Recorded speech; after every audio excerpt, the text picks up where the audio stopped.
The Whisper Box.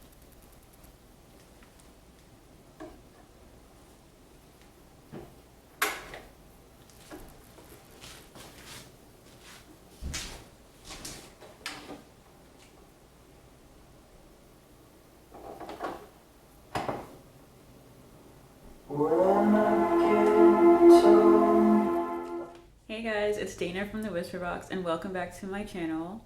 I've got another Got It On vinyl for you just in time for Record Store Day. I don't actually know if I'm going to find anything cool on Record Store Day. I don't think I've ever actually even gone out on Record Store Day in the past, but I have said happy record store day to people. I don't even know. I don't remember. But I might go out to a record store on Saturday after I go to a farmer's market. So we'll see. But for this Got It On Vinyl, I have a really cool record for you guys, and it's called I Become a Shade.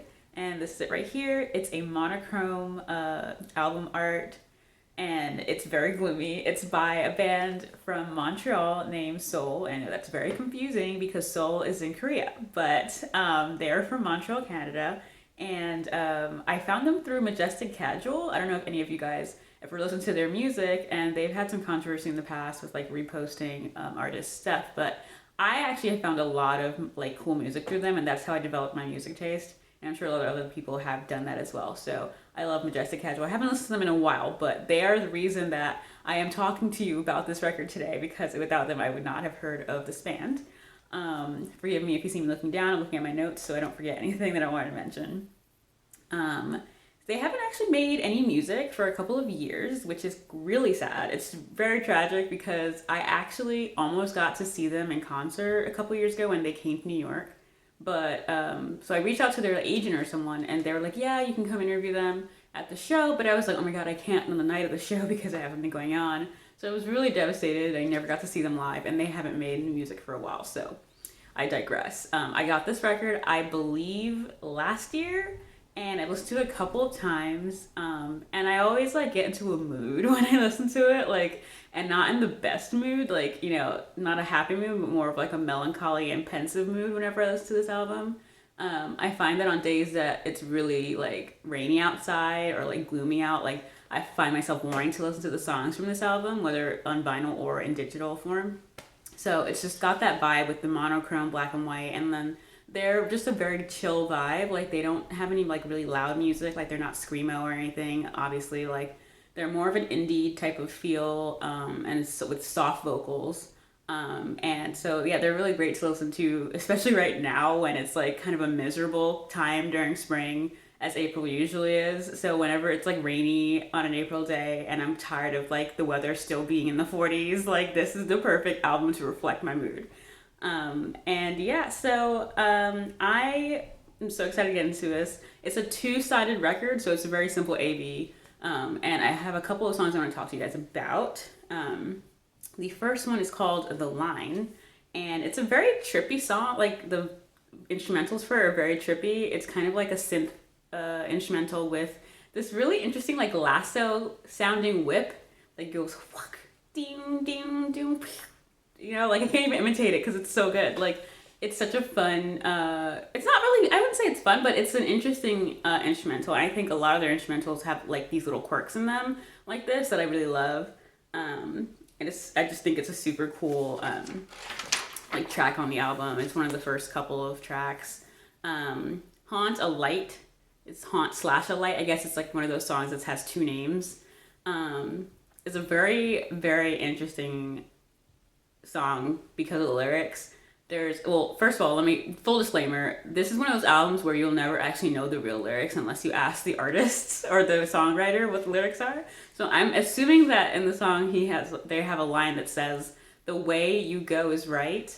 And I feel like that line is just so like profound because like, this whole melancholy vibe is going on, and you're just like sitting there thinking about your life and whether or not you're living it in the way that like is the most effective, and like you just get into that mood, and then you start thinking about things and you hear that lyric and it's just like, oh my gosh, like I just love it for that. Like I find myself listening to this a lot again when it's really gloomy out. I think I put an Instagram story up a couple years back with this song on a gloomy, rainy day where I was looking up at some like lights that were hanging from a restaurant awning. It was like monochrome. It was very gorgeous. But it's such a melancholy song, but so profound at the same time, which I really love.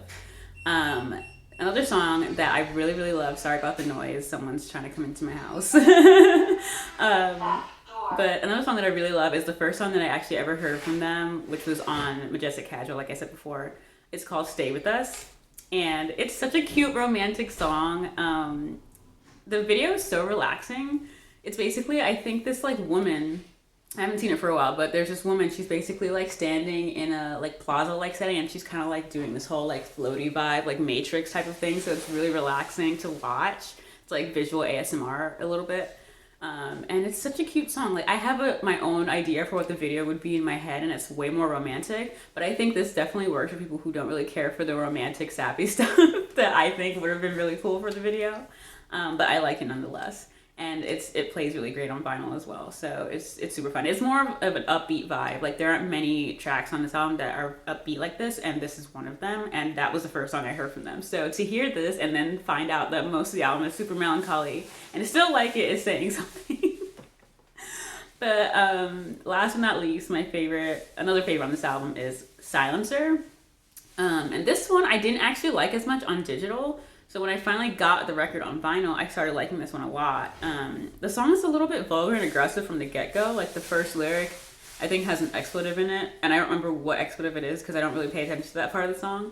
This song isn't too melancholy in terms of the instrumental. The beat is a little bit faster paced, but it still has that like, kind of down crescendo on like the guitar that makes it feel a little bit less cheery than it could be, which I like. And yeah, I didn't really like the song on digital, but I love it on vinyl, so that was interesting. I find that is the most intriguing part of having vinyl records, is finding songs that you don't really like in digital form. And I guess it's also because like you have to rely on whatever headphones you get really to make the song sound really good, and then with this you're just listening to it out in the open, so that has an effect on it as well. But yeah, I really love this album as a whole. I do totally recommend it if you love indie music. This is definitely going to tickle your fancy. I like cannot recommend them enough for people who like indie, like folk indie music. They're a Canadian band. Who doesn't love the Canadians? I just wish they would make more music. Like, come back. We like you. We love you a lot. I'm sure everyone who went to the concert in New York that I couldn't go to really had a great time. Even though it's not like super danceable, like it's still a vibe, and I love it so much. So if you decide to check it out, I think you'll definitely enjoy it. But thanks so much for watching, and once again, happy Record Store Day, everybody. Bye.